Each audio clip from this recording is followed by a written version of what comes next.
for today's session, oh, I'm hearing some feedback. If you could mute yourself.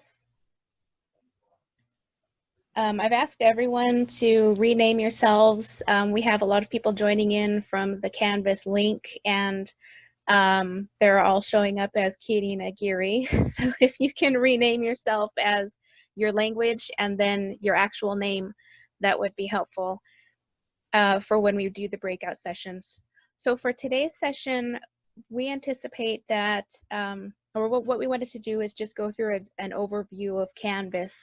And you should all have received a link to join Canvas, and that is the place where we will drop all of our information for the Breath of Life Institute.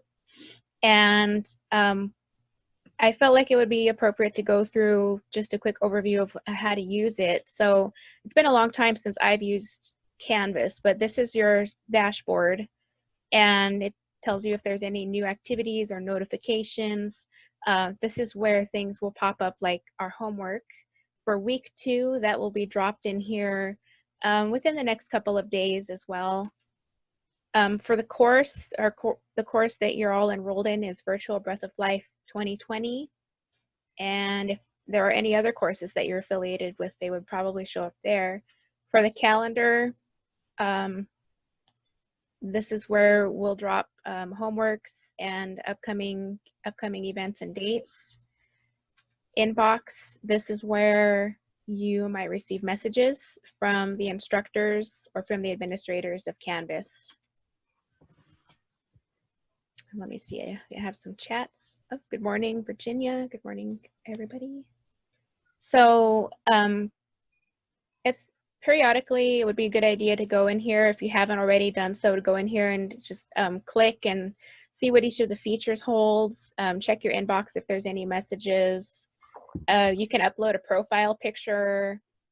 We don't have, I think on the dashboard, correct me if I'm wrong, if there should be a link for everything.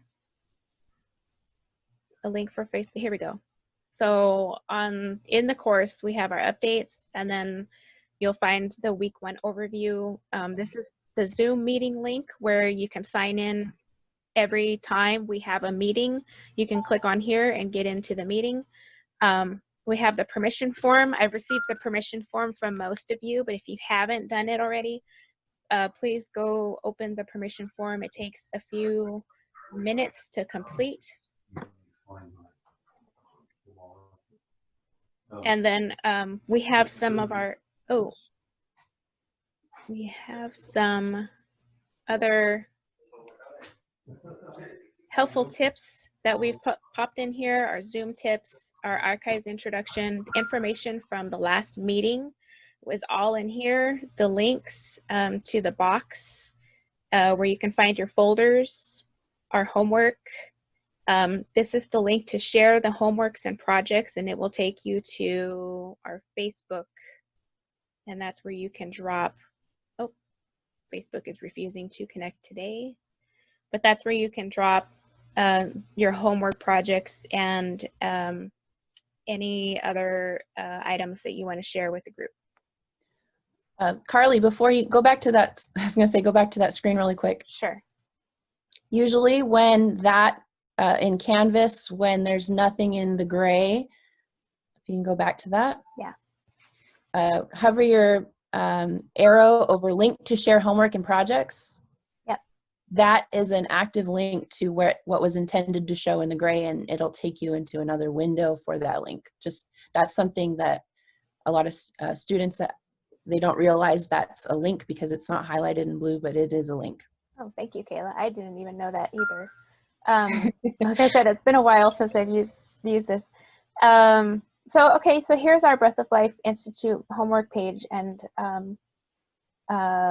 we don't have anything in here posted right now. Well, we have a few items directly from the Institute, from the Mutsun group.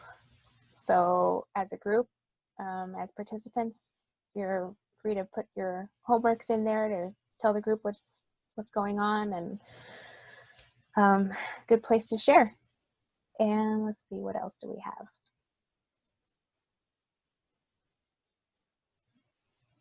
Zoom meeting link. So that's set up by Katie Nagiri. Most of you came onto the meeting through the link, as we can tell, because you all showed up as Katie Nagiri.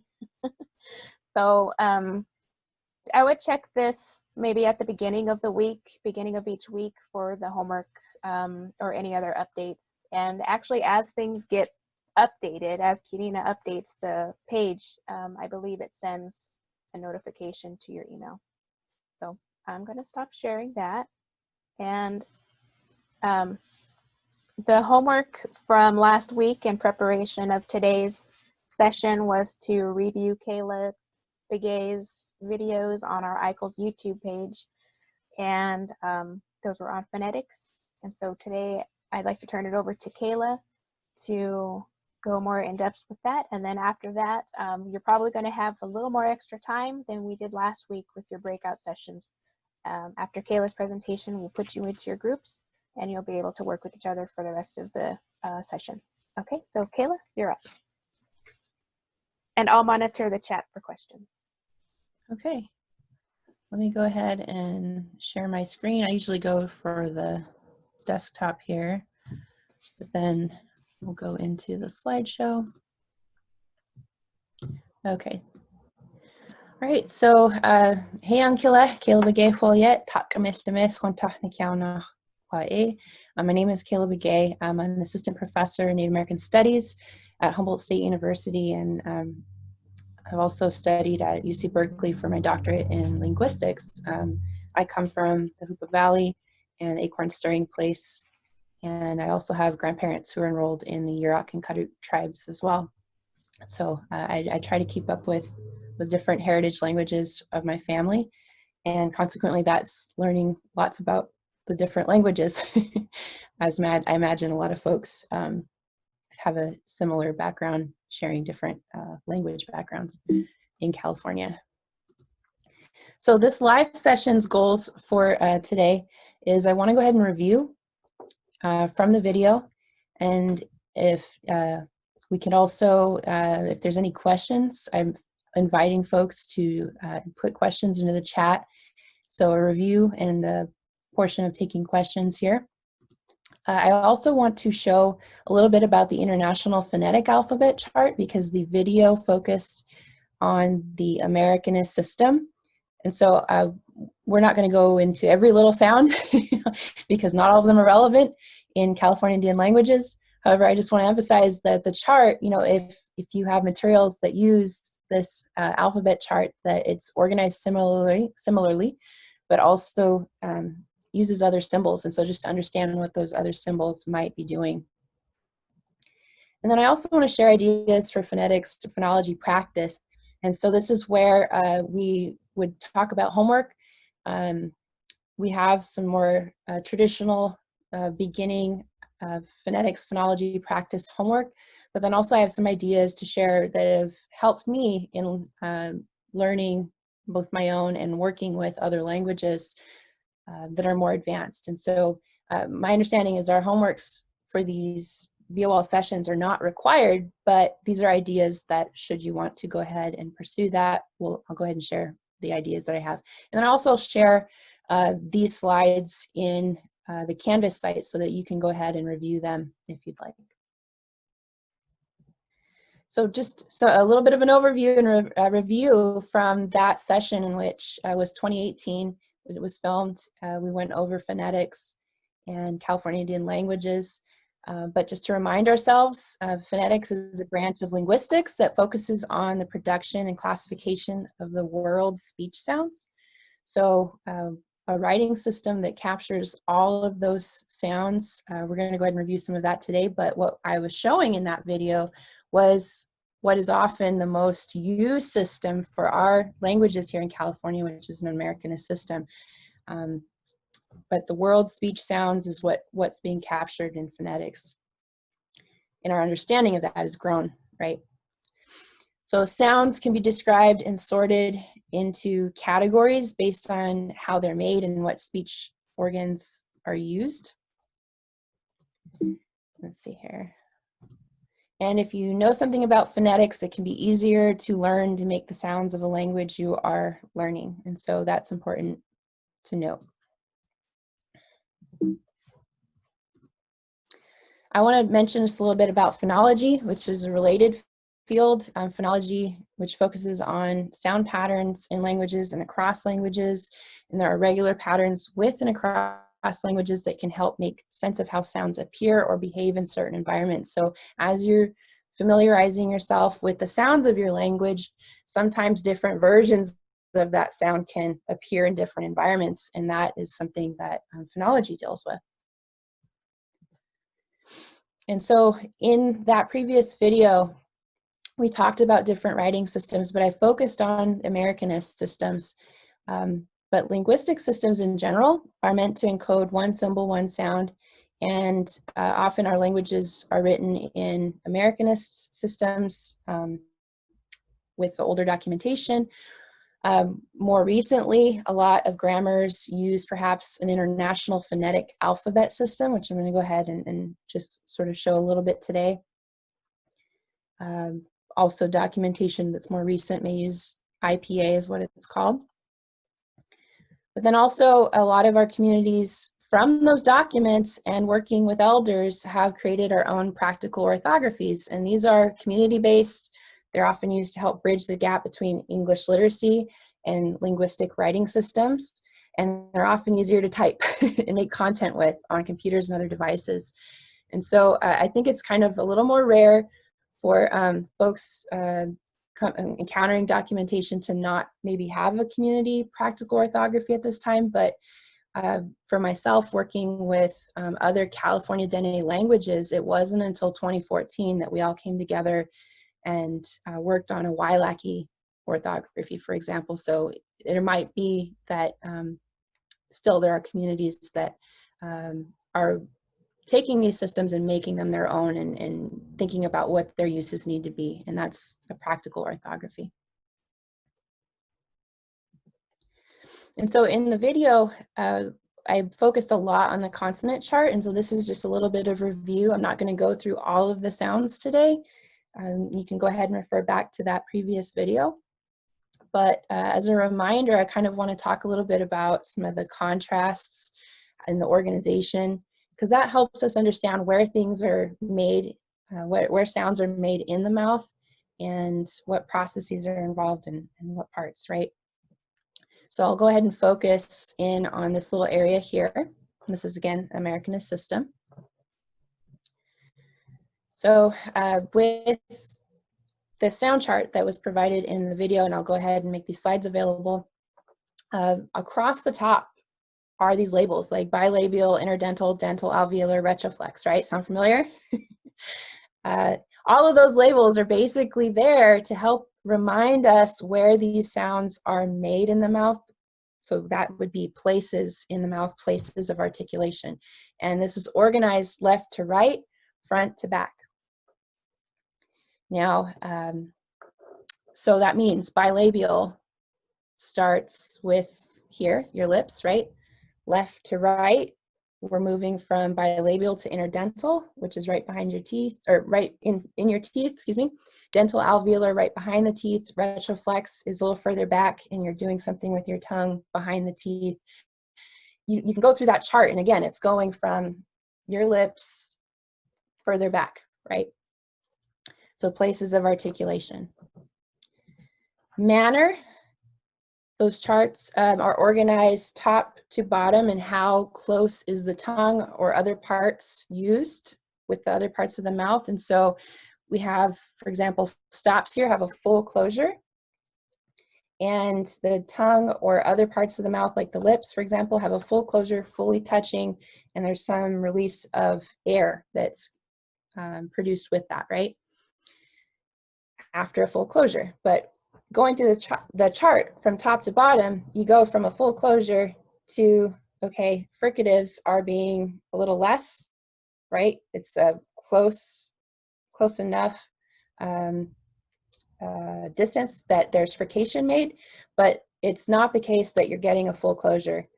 And these sounds, again, in the chart, top to bottom, you're going from a full closure to all the way down to perhaps approximants or glides that have no that are quite distant and are more like vowels, for example. So that's just some review on this, on how these charts are organized. Places of articulation, where at in the mouth, and then how close are those parts, and what are the types of sound produced because of that. And so if you're reading a grammar, knowing these labels, it can kind of clue you in to how and where these sounds are made. But then also, if you're like me and we're working with WILAC, we didn't have a grammar at the time. All we had was symbols. So to interpret the symbols and where things are at, we had to kind of work backwards in figuring those things out. What was intended by the symbol. So other contrasts, again, sort of zooming into this part of the chart still, important contrasts to mention. And these might not be relevant to all California Indian languages, but to a good number, there are some important contrasts. The first here under stops, for example, we have different types of stops and different types of air release. And so we have plain stops that don't have a lot of air pressure behind them. We have aspirated, which are marked with an H, right? And that's more air pressure, and it's you can hear it. I'll give some examples in a moment. Glottalized, in which you have not only the stop that you're making with that's mentioned, like bilabial with your lips, but also you're getting your glottis involved, and you're adding air pressure between the two stops, then a release, right? That's why that's called glottalized. And then we have voiced stops, and there's voicing in that particular stop. So I'll go ahead and demonstrate this with dental alveolar. We have a plain stop, duh, duh, aspirated, tuh, tuh, tuh, glottalized, tuh. I'm really hoping that's coming across on the internet. If not, we'll go back to the video. Glottalized, and then voiced, duh, duh. I'm trying to really emphasize that there's voicing in that sound. Just to be aware of the different type of stops here, these are important contrasts. And so looking from our English minds and how we use sounds in English, we might need to fine tune our awareness to how those sounds might be different from what we're used to seeing and hearing and what's intended. And some of these, for example, glottalized sounds are not found in English. So if your language has that, that's something to practice, but then also just be aware of in the documentation. Let's see here. And then there's one other point here of other contrasts, which would be whether something is plain or voiced, right? And so, excuse me, that should be voiced or voiceless, plain or voiced. We'll fix that. But basically, there's differences between voiced segments and unvoiced segments. And so, for example, bilabial, the F sound is voiceless, and you can tell again with you're not getting a vibration coming from your throat when you make an F sound. So, right, there's no vibration versus a V sound, right? Okay. Let's see here. So Americanist orthographies, we can go ahead and talk about that. And I would actually review that in the video. What I want to go ahead and show at this time is that there are other charts for the same sounds that actually can be useful in interpreting more recent documentation or more recent publications in your languages. And so one of these charts would be the International Phonetic Alphabet, often used in published grammars. And I have a link at the bottom here to an IPA chart that folks can look at once it's in Canvas. But just an overview here, this is what this chart actually looks like, and it's something you would get in an Intro to Linguistics class. So the International Phonetic Alphabet looks familiar if we just come from the Americanist system as far as how it was organized. And for here, It's organized very similarly, and that helps, I think, keep track if you're trying to keep track of the different orthographies. Maybe you have documentation in different orthographies, for example. So again, the places of articulation are left to right, front to back, and the manner, top to bottom, again, is talking about how close, or whether there's a closure versus how close those articulators are. Oftentimes it's the tongue, but it could be other parts, like for example, your lips, right? How close are they? Okay, and the other thing about this chart is that the voiced and unvoiced segments are in one cell. And so unvoiced would be to the left, voiced to the right.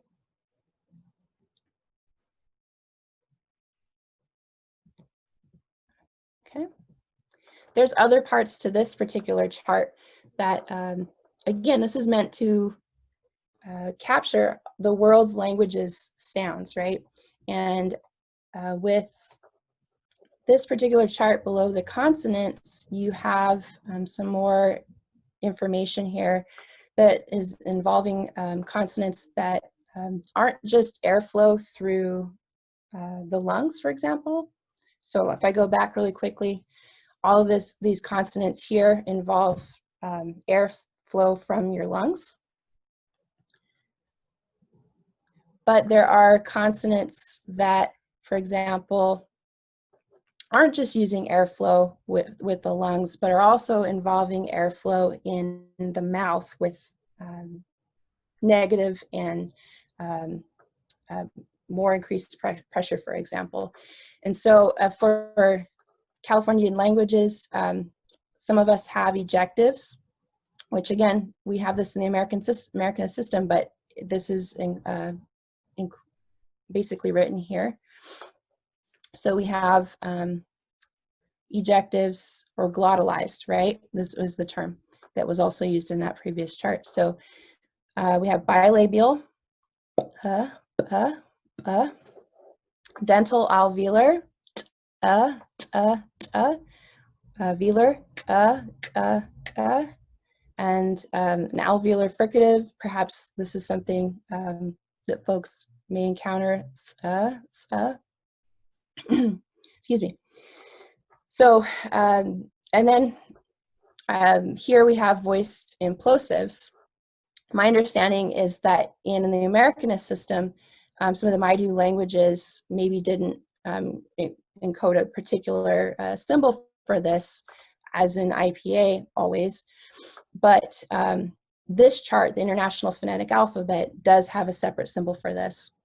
And so rather than having air pressure build up and be extra for ejectives, what's happening with the implosives is that your closed glottis is pushing down, along with the other things you're doing. For example, with bilabial, a stop here, there's your glottis that's also closed and pulled down. And so it creates a negative air pressure so that when you actually make the sound, there's air going into your mouth. And so Maidu languages, for example, have this as a part of their language, although maybe not as prominently as, for example, Mayan languages. So I'll go ahead and do this. So bilabial voiced implosive, ba, ba, ba, ba. My glottis is going down and pulling air pressure into my mouth when I'm making what otherwise would be like a B sound. I'll go ahead and do the dental alveolar, da, da, palatal, da, da, velar, and as you go back, it gets a little harder for me at least, but velar, uvular, etc. So the important thing is that there's a separate symbol here if you're using the IPA chart for these sounds that otherwise in the Americanist system might not have used. And this particular chart also has other symbols for other sounds found in other languages that involve particular airflow through the mouth. If anyone has heard of clicks. I've studied Serer, and they had a lot of voiced implosive. Serer is a language of Western Africa. And with clicks, at least, Swahili has a lot of those, and that's another type of air pressure combo thing that maybe there's some things here and there in California Indian languages, but it's not as prominent. Okay, other symbols in this chart are symbols that don't fit neatly in the chart because they involve more than one place of articulation. And so a voiceless labial velar fricative, for example, or voice labial velar approximant. Some of these symbols are important. Just what I would say is that they're not fitting neatly into the chart, in that they're involving more than one place. And so they're labeled here. Okay. And then diacritics, which I think can be quite fun. Diacritics are marks and other symbols in the chart used to fine-tune description.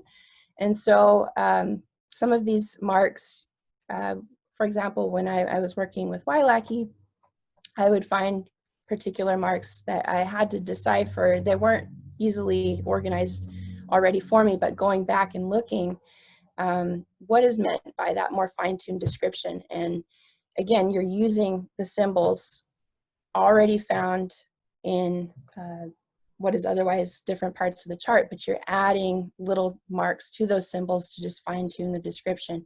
So one of the examples, for example, creaky voice here, which has sort of like what would be like a tilde, but it's underneath. I actually think my voice is a little bit like this morning. Creaky voice, if I did a non-creaky voice, it would be like this, versus creaky voiced, it would be something like this. Some people actually have this as a part of their accent. If you wanted to mark that in your transcription as a linguist, or perhaps someone had a particular way of pronouncing things that they mark things down that were just really fine-tuned, that's what diacritics are used for. And so if you find those in your documentation, it might be helpful to go back and look and see what kind of diacritics might help illuminate that. But that's just one example, creaky voice. There's others here. Aspiration, for example, with the small h, that sometimes can be used. What else do I have here? Syllabic, so like if a particular consonant creates its own syllable, I've seen that used quite a bit in the documentation that I'm familiar with. And sometimes, let's see here, perhaps voiceless, something that's normally voiced, but in that particular way that person said that word that one time, they made that sound voiceless. Maybe this symbol is useful. Here, okay. So diacritics, again, marks on what are otherwise other symbols in the documentation. Vowels, I just want to go ahead and review very quickly that similar to consonants, you can organize them and understand them as what's going on with the parts of your mouth and the space in your mouth. And so with vowels, organized, you can look at this again, parts of the mouth, front, central, and back. And so what's happening is the tongue more forward? Is this tongue more central, or is the tongue more back when you make a vowel sound? And then with the tongue and your overall mouth, is the vowel, for example, involving closer contact, but not quite contact, right? It's just the space there is closer than what it would otherwise be, or is it open, right? And so thinking about that with these particular vowels, with how these are organized, again, it's similar to the consonant chart. Okay. All right, so as far as phonetics practice or potential homework, I want to go ahead and talk about some of the things that we've done in Breath of Life previous, and also maybe some ideas for And I'm just sharing some ideas that have helped me in interpreting documentation and working between languages, for example.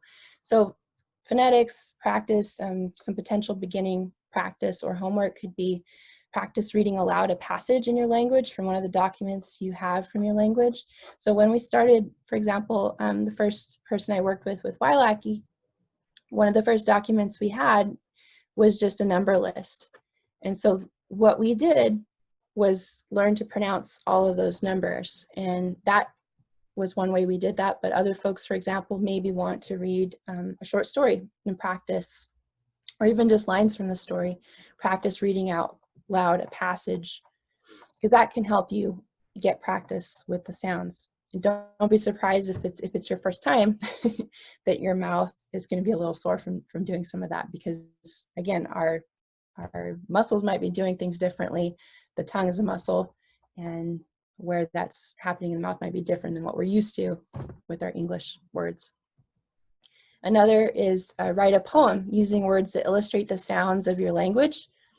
And I would say especially any sounds or sound combinations not found in English. And so writing a poem, making sure that in the poem you hit all of these target sounds with words, that can be really fun. Almost like a found poem, but what you're doing is hitting those sounds and getting practice, right?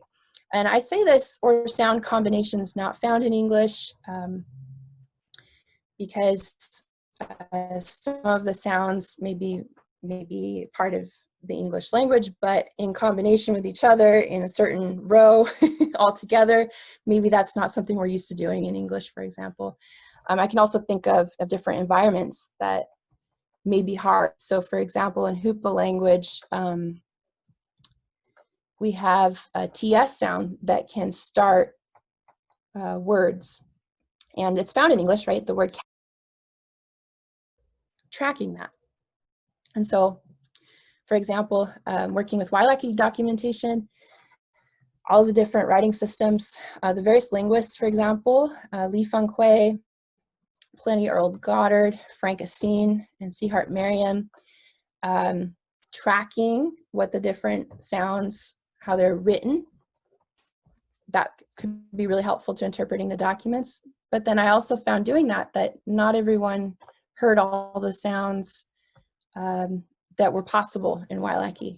So for example, Merriam did not hear, when he recorded and wrote down words, the glottalized sounds, the sounds that are extra air pressure using your glottis, right? So the difference again between toe and toe was hard for Merriam to hear. So that made me think I had to go back and look at, for example, where he might be having difficulty hearing that and even interpreting the documentation, as compared to someone like Lee Fung Kuei, who had a much easier time hearing those things. And then practical orthographies or IPA, keeping those things, you can make a chart that can be quite useful. So some other ideas, a little more advanced. Create a diagram illustrating where sounds of your language are made in the anatomy of the vocal tract. What words do you know in your language that could be used to name parts of the mouth? And so all those labels we just did, right? Like those are, it took a while for me to learn them, bilabial all the way back, right? How useful would it be if you have an understanding of your language and a little more advanced knowledge, would it be to teach that in your own language, right? And to teach learners how to make these sounds using your own language. And so an example of this would be Dene Salthini, Chipewin. This was presented by Chris Cox, a Dene language, a related language to Wailaki, related language to Hoopa, but up in, I believe, Canada. They went ahead and did this and labeled the different parts of the mouth to be able to teach this to their learners. And if folks want and not to have to draw this themselves, this slide can be made available or possibly this could be Googled, but you can go ahead and take this and use that in labeling. I find myself, if I draw this myself, it doesn't always come out exactly the same. Okay, another idea. And this is something, again, coming from my work with Wailaki and Hupa, which are related sister languages. Make a list of common words that sound similar but are slightly different with a closely related language or dialect group. What sounds are shared? What sounds are different? Can you guess what the other group's word may be based on your own, and what sounds are usually the same and different? And so this can be really fun if you have a close language relative, coming up with some nouns, for example, and then seeing if any of those are slightly different. And I'll show how this is useful in a moment here. Doing this between Hupa and Wailaki, there are some regular sound differences where the word may be mostly the same except for these sounds. And that's helpful for a number of reasons. So I'll go ahead and share, for example, with Hupa, we have the following words: hua, honk, tismil, tloch, wang, go, tlok, kyoch, twitch, which is sun, fire, eagle, grass. About it, worm, salmon, big, or wood, right? And after some comparison, like putting these words together between Hupa and Wailaki, we found that there are some regular sound correspondences where Hupa, for example, pronounces hua, Wailaki pronounces sha, ha, Wailaki does ka, Hupa has an M, Wailaki has a B, so on, right?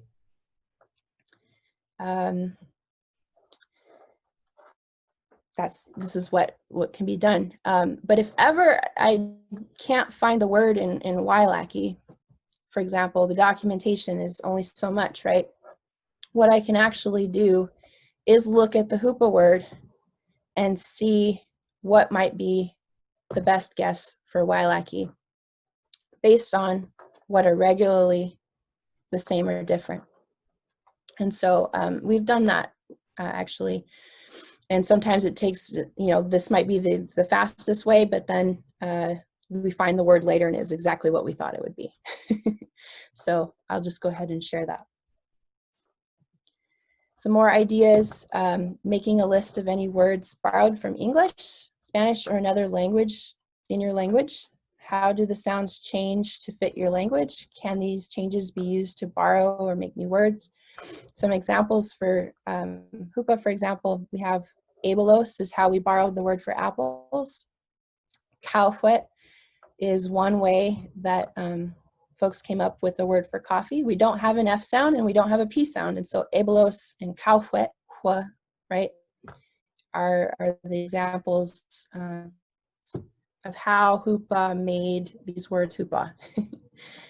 It's not the only strategy. Tawin is actually preferred drinking water. Black means coffee. But if there are words that, first of all, make a list of borrowings, right? If there are words that we don't quite have today for things in today's world, this is one strategy, and looking at what the English word is and Hupa-sizing it or making it your own from your language. And again, there's different strategies for that, but using phonology is one way to do that. And then one last one here. I believe this is it. From the documentation, are there any special ways that certain animals, babies, elders, or other groups are said to pronounce words? Make a chart or write a poem as they would say them. And so, for example, in Hupa language, or any language, does frog or coyote or different characters pronounce words differently? I know for a fact Hupa in the frog stories, the frog in the Hupa stories pronounces S as sh. And we see this, huituitwas, my abalone shells becomes huituitwash, and everything is sh with that S sound. It might be helpful to look at that and see where your language may be doing something similar in the stories. Again, this is more advanced, maybe going through text at this point. It could be fun to use that creatively, and it builds your skill as a storyteller, it's really fun for me to look on YouTube and see, for example, folks telling stories, but then using what are these sound differences, and it's just a part of the oral tradition, right? But if we're coming from documentation, we might not be aware of that part at first, and looking at this, it might be something in your language. So I offer it. Okay, so I've been talking, and I'm not sure if any folks have gone in and written any questions in the chat, but I do encourage folks to talk with each other about what you found helpful for phonetics and phonology practice, especially if we have groups who have folks who've been to BOL a number of times and folks who are newer. What helped you to get phonetics or phonology practice? I would encourage folks to talk about that in their breakout groups. And I think that's it. I have some sources. Again, I'll go ahead and post these slides. And thank you guys. All right. Thank you, Kayla.